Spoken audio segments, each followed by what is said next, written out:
اهلا بيكم في حلقه جديده من حلقات فانتزي اللارع. النهارده كلامنا هيكون عن تشكيلتي النهائيه للجوله ال 12 وشويه كلام كده مهم عن الكباتن المهمه اللي فيه خيارات كتير جدا جدا جدا. الجوله دي كمان زي الجوله اللي فاتت هنكون محتارين فيها، فهنرتبها كل ده في حلقاتنا النهارده. لكن قبل ما نبدا ما تنسوش تدعوا لاخواتنا في فلسطين وغزه والقدس ولبنان والسودان وكل الدول العربيه الاسلاميه، ربنا يحفظهم ويحميهم ويثبت الارض من تحت اقدامهم ويرحم يحيى السنوار ومن خلفه من الشهداء إن شاء الله.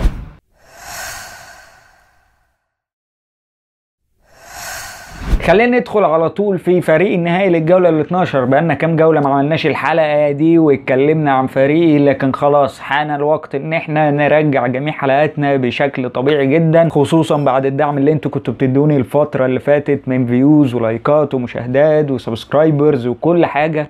انا بجد مبسوط جدا بالدعم ده. اي نعم هو دعم قليل، لكن انا بصراحة مبسوط منه جدا، واتمنى انكم تستمروا في الدعم ده لفتره طويله جايه وما تبطلوش تعملوا كده دايما. وبرضه ما تنسوش تعملوا لايك للفيديو لو الحلقه عجبتكم، وفعلوا بقى الجرس والسبسكرايبات بقى. عايزين على طول ننجز بقى، ما دام الدنيا زي ده كده على طول يا جدعان عايزين نخلص بقى، ما تبقوش انتوا هالاند يعني والتوقف الدولي علينا وخلاص. انت عندك 4 شهور ضرب نار، مفيش توقف دولي تاني. الشهرين اللي جايين فيهم حوالي 8 جولات لوحدهم، 8 جولات بوكسنج دي. بص هتضرب في وشك هنا وتضرب في بطنك وفي كل حته، يعني هتاخد الخازوق وتكمل على طول. فخلينا من غير كلام كتير يعني ناخد الخازوق اللي جاي ونتكلم على فريقي اللي هيكون، يلا ربنا يسترها مش هقول خوازيق يعني، هنتكلم اكتر في الحلقه بتاعت الخلاصه ان شاء الله لو ربنا ادانا عمر يعني وما متناش من الخوازيق دي. فخلينا نتكلم على فريق النهائي للجوله ال 12. في حراسه المرمى عندنا سيلز من نوتنجهام فورست، حارس مرمى طبعا معروف جدا غني عن التعريف، بيصد بس وربنا يسهلها معاه. الجدول اللي جاي كله هيبقى اسود على نوتنجهام فورست، ماتشات صعبه جدا يعني، فهو للاسف حارس المرمى. في خط الدفاع عندنا راين ايات نوري من ولفرهامبتون هيلاعب فولهام اوي، ونصير مزراوي من مانشستر يونايتد هيلاعب ابسويتش تاون اوي، ولويس هال هيلاعب ويست هام هوم من نيوكاسل. طيب عندنا خط الدفاع انا شايف ان هو متوازن مع حراسه المرمى. عندي في الدكه اولا اينا من نوتنجهام فورست، طبعا مش هينفع العب هو وسيلز في نفس الوقت، وانا شايف ان اولا اينا مشاركته هتكون احسن واسهل، لكن انا بصراحه مش عايز العب بفابيانسكي اللي هو بديل سيلز قدام نيوكاسل. كده كده اي حاجه منهم انا شايف ان هو كده كده فله فرقتين يعني مش هيحصل كلين شيتس، فهي نقطه نقطتين ومش هيبقى فيه فرق كبير. بالنسبه لي اولا اينا هيكون هو الترتيب رقم 2 في الدكه، وبرجيس من وخامس المدافعين من ابسويتش تاون هيلاعب مانشستر يونايتد هوم، طبعا ماتش صعب جدا فانا مخليه ثالث الدكه. بالنسبه لخط النص عندنا هيكون برونو فرنانديز، محمد صلاح، وده الكابتن بتاعي امبويمو وسيمينيو من بورنوس. ماتشات اللعيبه بتاعت خط النص هي كويسه نوعا ما. برونو فرنانديز قصاد ابسويتش تاون من احلى الماتشات طبعا. صلاح قدام ساوثهامبتون خيار كابتنه رهيب، ولو عاوز تتربله انا بقول لك تربله ما فيهاش اي مشكله. انا فكرت فيها بس انا شايف ان هي التربله مش دلوقتي برضو بصراحه. وامبويمو قصاد ايفرتون، وسيمينيو هيلعب قدام برايتون هوم. طيب بالنسبه لاصابه سيمينيو وامبويمو هي 75% ونوك تقريبا وحاجات كده يعني، كلها حاجات بسيطه، واعتقد ان هم هيرجعوا وما حدش اتكلم عنهم لحد دلوقتي، ما عنديش اي معلومه، لكن انا شايف ان هم هيلعبوا ماتش عادي جدا، لسه بدري على الماتش يعني ان هم يشاركوا في التدريبات على الاقل تمرينه او تمرينتين يعني علشان يقدروا يقدموا الماتش بشكل كويس، وحتى ما يقعدوش على الدكه يعني ويلعبوا بشكل اساسي. فهي الفكره كلها في تسيبهم ولا تبيعهم. انا شايف انك تسيبهم كده كده وتستنى المؤتمرات. المؤتمر هو اللي هيحدد لك مين اللي هيلعب فيهم بشكل اساسي ومين اللي هيقعد دكه ومين اللي ممكن يخرج بره القائمه. بس اعتقد ان زي ما قلت لك ان هما الاثنين يلعبوا بشكل اساسي ومفيش اي حاجه وهيشاركوا بشكل طبيعي جدا جدا يعني. طيب خط الهجوم عندي، وهنا حصلت التغييره قبل الجوله ال 12 اللي انا عملتها، يكون فيها الدبابه البشريه هالاند وكريس وود، وتغييرتي من سولانكي بعته وجبت كونيا. انا عمال الف وادور بين سولانكي وكونيا ومش عارف ومين تاني، وابيع في ده واجيب ده وابيع ده واجيب ده. انا بصراحه بالنسبه لي انا خلاص استقريت على فكره عدم وجود سولانكي في فريقي نهائيا بصراحه، مش دلوقتي خالص، وجوده مش هيكون الالطف نوعا ما الفتره دي. حتى انا خليت اخر واحد في دكتي او اول واحد في دكتي، اسف يعني انا ما قلتوش يعني، وهو جونسون من توتنهام، لان انا شايف ان ماتشاتهم اللي جايه مش الاحسن، بينهم ماتش ماتش لا، ماتش ماتش لا. فبالنسبه لي فكره وجود جونسون او حتى سولانكي، فانا بحاول اخلص منهم على طول، واديني خلصت من سولانكي. ما اعرفش هخلص من جونسون امتى بصراحه، بالنسبه للترتيبه اللي انا حاططها في دماغي على الجولات اللي جايه. فانا شايف ان انا ممكن اخلص من كريس وود مثلا بعد ماتش ايبسيتش تاون اللي هو اللي بعد الجوله اللي جايه يعني. ممكن اخلص من حد زي مبويمو، لان شايف ان هو اداؤه في هو راجل بركه، اي حاجه بتجيله بيسد، انما غير كده هو بطيء، هو مش ما عندوش حاجه بيقدمها. ويسا من ساعه ما رجع هو بيقدم وبيلعب بشكل احسن وكمان ارخص في السعر، فممكن نلاعب حد زي ويسا او اجيبه مكان كريس وود كمان مع ماتشاتهم اللي هتبقى صعبه يعني. بس دي كلها افكاري في التشكيله للجوله ال 12. ربنا يستر على سيمينيو وما ياخدش الكارت الخامس ليه في الانذار، لان دي بصراحه تبقى صعبه قوي ومؤلمه ليا. نفس الكلام على رايان ايات نوري. اهدى شويه، ما تعملش تبديلاتك على طول، خلينا بس نشوف الاول المؤتمرات ايه اللي هيتقال على سيمينيو ومبويمو كمان. خلي بالك من حته انك لو عايز تجيب حد زي برونو فرنانديز او نصير مزراوي، خلي بالك ان هيكون عندك ماتش صعب جدا بعد ايبسيتش تاون وايفرتون، هتبدا تسود الجدول بتاع مانشستر يونايتد. فما تروحش على طول تجيب نصير مزراوي وبرونو فرنانديز، خصوصا لو بالسالب ما تجيبش.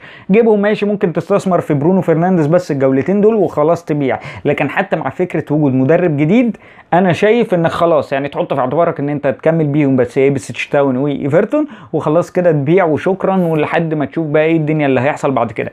كريس وود بالنسبه لي نفس الكلام، بعد الجوله اللي جايه اللي هي هيلاعب فيها ايبسيتش تاون هيتكل على الله ومفيش اي حاجه تانية. لسه مش عارف هجيب بدل مين، ممكن يحصل في الامور امور يعني، فاغير التفكير بتاعي. انت لو عندك اي حاجه جديده اقدر اقدمها في التشكيله بتاعتي اللي زي ما انت شايف كده، هي كوارثها قليله نوعا ما لكن فيها كوارث. انا مش معايا بالمر للاسف، انا محتاج ان انا افكر ان انا اجيب بالمر، محتاج ان انا افكر اجيب حد من دفاع ارسنال او من خط نص ارسنال زي ساكا.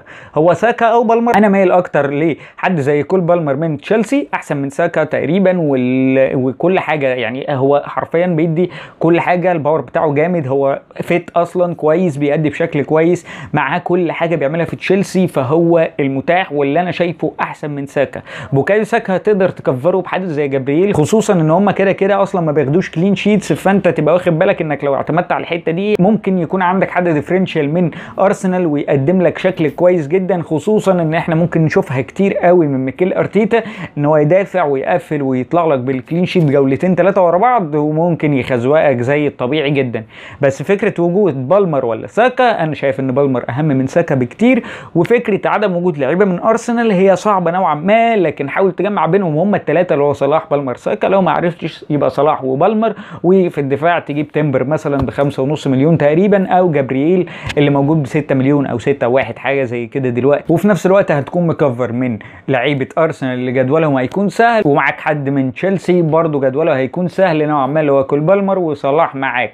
كل ده في وجود مين؟ الدبابه البشريه هالاند، لو انت معاك هالاند زي حالاتي. لو مش معاك هالاند فانت لازم يكون عندك ساكا بالمر هالاند وكمان برونو فرنانديز وبص كل اللعيبه ومبويمو ويسا، كل حاجه لازم تبقى معاك لو انت مش معاك هالاند. ولو ما شفتش الحلقه اللي فاتت اتكلمنا فيها عن تشكيلتين للوايلد كارد تقدر تفكر فيهم، في تشكيله فيها هالاند وتشكيله من غير هالاند. بالمناسبه الحلقه دي اعلى حلقه جابت فيوز في التشانل، اعلى حلقه فيها كل حاجه تقريبا عليها، انا ما اعرفش ازاي بصراحه، بس انا مبسوط جدا بدعم ده. ما تنسوش برضو لو الحلقه دي عجباكم لحد دلوقتي اعملوا لايك على طول بقى يعني، يلا انزل اعمل لايك وسبسكرايب في كل حته، وروح عرف الناس كلها ان في اقرع قادم في الطريق شعره هيقرع علشان خزوقه هالاند وربنا يسترها. ايوه انا اللي لسه مكمل بهالاند وهبلع النقطتين دلوقتي، انا حرفيا اهو ببلع النقطتين بقى اخر بق شاي، دول النقطتين بتوع هالاند اهو. انا مش هقدر اتكلم بصراحه، بس ماشي هنعمل ايه يعني. خلاص اتكلمنا على فريقي وافكاري للجولات اللي جايه هتكون عامله ازاي، ومانشستر يونايتد وكام نقطه مهمه تعمل فيهم ايه، وبالمر ولا ساكا وكل الكلام المهم ده. خلينا نتكلم على تكابتن مين. تكابتن مين معانا؟ الكباتن المضمونه عندك صلاح قدام ساوثهامبتون، بالمر قدام ليستر سيتي، برونو قدام ايبسيتش تاون، واخيرا الدبابه البشريه هالاند قدام توتنهام. هتقول لي ماتش صعب، هقول لك جدا ماتش صعب جدا بين توتنهام والسيتي، والماتش اللي فات كان في السنه اللي فاتت اتعادلوا 3-3، كان هالاند ما عملش فيه غير اسيست واحد بس وسط الزربيح الاجوان ده، وكان دفاعهم تقريبا ديفيز وإيمرسون حاجه كده يعني، ودفاعهم كان ملط بصراحه توتنهام. فممكن تعتمد على هالاند الجوله دي كمان في الكابتنه، لان دفاع توتنهام كارثي شويه نوعا ما، لكن برضو ده ما يمنعش ان انت عندك هجوم في توتنهام كويس ممكن يأثر على دفاع السيتي، فيكون الماتش عامل زي ماتش الموسم اللي فات مثلا.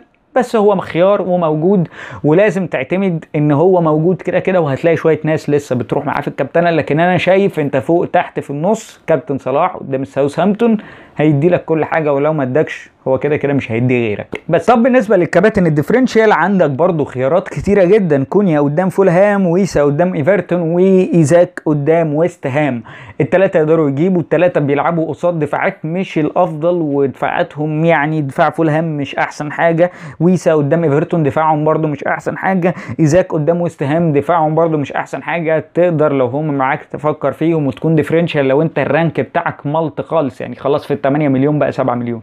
غير كده انت لو فوق ال 4 مليون 3 مليون لا روح مع صلاح بصراحه. انا شايف انك ممكن تكفر حد بصلاح، بس انا شايف ان الجوله دي بالذات ما ينفعش تكابتن حد غير صلاح قدام الساوثهامبتون، ما تتفوتش بصراحه. لو في جوله تانية مثلا ممكن تفكر تروح حد زي هالاند زي ايزاك زي اي حاجه من الحاجات دي، مع ان الجوله دي بصراحه انا شايف ان فيها خيارات كابتنه مريبه وكتيره، وكل حاجه فيها متاحه حتى بعد التوقف الدولي. فانا شايف ان هي هتكون جوله دمار دمار، يا اما ايه، يا اما فوق يا اما تحت، انت ورزقك. انت بعد التوقف الدولي الناس راجعه مريحه، فيا اما هيدوك فوق قوي يا اما هيديك تحت قوي، وانت ورزقك بقى.